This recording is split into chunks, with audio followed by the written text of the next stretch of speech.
Hello and welcome once again. ये है John F Kennedy. महज 43 साल में जॉन एफ कैनेडी अमेरिका के प्रेसिडेंट बने। वो अमेरिका के यंगेस्ट इलेक्टेड प्रेसिडेंट थे। पुलित्जर प्राइज पाने वाले जॉन एफ कैनेडी यूएस के एक लौते प्रेसिडेंट थे।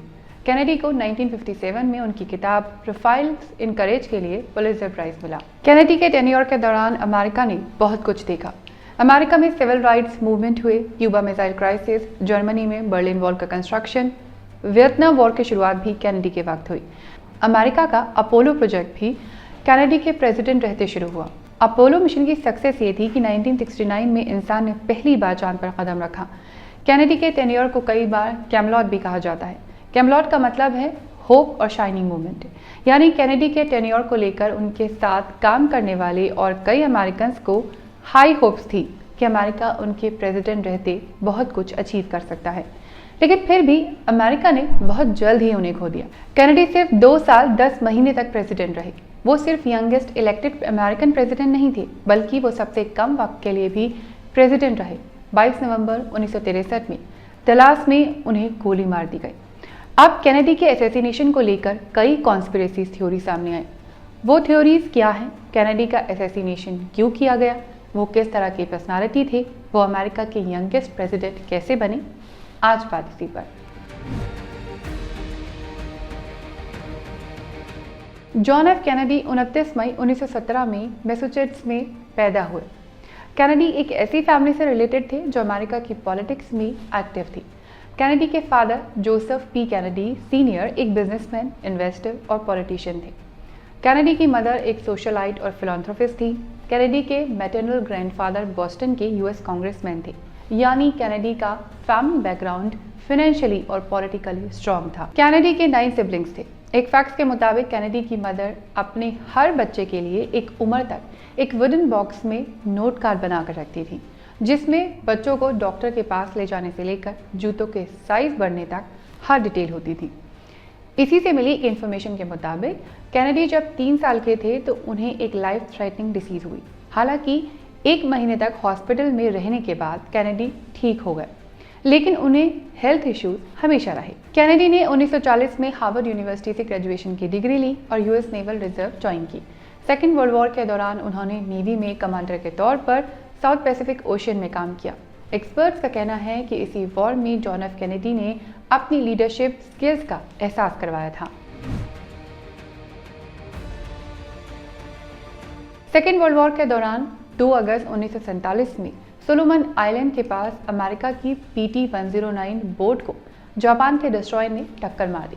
इस कोलिजन से बोट 2 पार्ट्स में डिवाइड हो गई। 2 क्रू मेंबर्स की ऑन द स्पॉट डेथ हो गई। बाकी के बचे क्रू मेंबर्स अपनी जान बचाने के लिए कोशिशें कर रहे थे। इन्हीं 11 लोगों में जॉन एफ कैनेडी भी शामिल थे। इसी अटैक में कैनेडी भी इंजर्ड हुए। कैनेडी को पहले से बैक इश्यूज थे। उनकी कमर काफ़ी कमज़ोर थी। उन्हें क्रॉनिकली बैड बैक के लिए ही यूएस आर्मी ने पहले भी एक बार रिजेक्ट कर दिया था, और इस अटैक में हुई इंजरीज उनके लिए लाइफ थ्रेटनिंग बन सकती थी, और इस इंजरीज ने उन्हें ताउम्र परेशान भी किया। लेकिन उन्होंने अपनी सीरियस इंजरीज इग्नोर किया और अपनी टीम को बचाने में जुट गए। साउथ पैसिफिक ओशन में घंटों तैरने के बाद उन्होंने अपनी टीम को लीड किया और बैक पेन को बर्दाश्त करते हुए अपने क्रू मेंबर्स को रेस्क्यू किया और पास के आइलैंड तक लेकर आए। आइलैंड पर पहुंचकर उन्होंने अपने टीम मेंबर्स के साथ खाने पीने और छुपने की जगह तलाश की। उन्होंने कोकोनट शेल में मैसेज छुपाकर एलाइड फोर्सेस तक पहुंचाया। वहां के लोकल्स को ये मैसेजेस मिले और फिर उन्होंने इन मैसेजेस को आर्मी तक पहुंचाया। 8 अगस्त 1947 को उन्हें और उनकी टीम को रेस्क्यू किया गया। कैनेडी की ब्रेवरी के लिए उन्हें नेवी और मरीन कॉर्प्स मेडल दिए गए। इसके अलावा उनकी इंजरीज के लिए उन्हें पर्पल हार्ट अवार्ड भी मिला।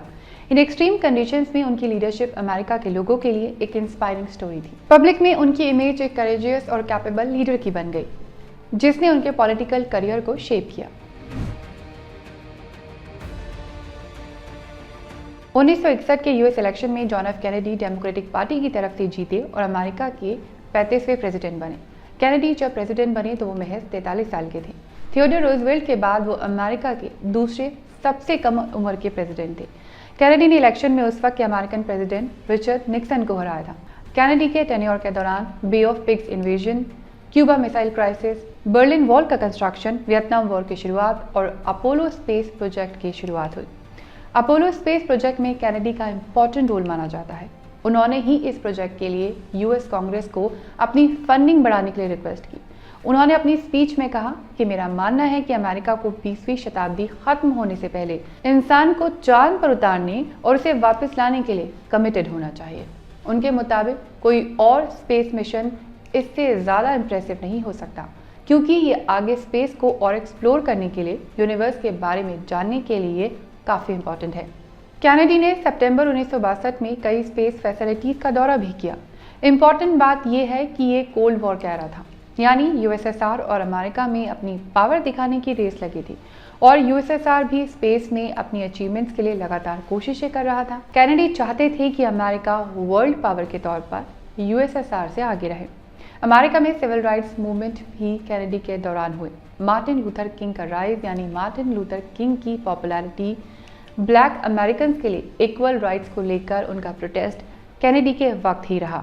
कैनेडी ने सिविल राइट्स मूवमेंट को सपोर्ट भी किया। कैनेडी ने प्रेसिडेंट रहते कैबिनेट सेक्रेटरीज को इंस्ट्रक्शन दी कि ब्लैक फेडरल एम्प्लॉयज़ की हायरिंग बढ़ाई जाए।